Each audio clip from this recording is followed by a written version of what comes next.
چارسدې سیټي تاڼې پولیس یو کاروایی کړې ده. 2 سنیچران یې ګرفتار کړي دي او د هغې نه د زرګونو روپۍ، موبایلونه او موټرسایکل چې کوم دي هغې ته ریکور کړي دي. دې حوالې سره د چارسدې تاڼې پولیس وینا دا ده چې یاره دې ته پرون اطلاع میلاو شوې وه چې په مردان روډ باندې شوکمارانو د یو کس نه موټرسایکل او موبایل اخیستی و.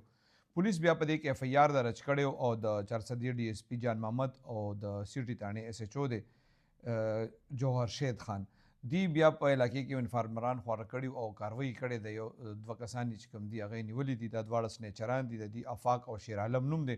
د پولیس وینا دا ده چې د دې نه دغه مردان روډ باندې کوم کس نه موبایل او موټرسایکل اخیستي و هغه هم ترې ریکور شوي دي. او دې نه علاوه وایي په رزړو کې یو واقع شوې وه نو هغه هم د سنیچرانو منلې ده، هغه ریکوریز هم ترې شوي دي.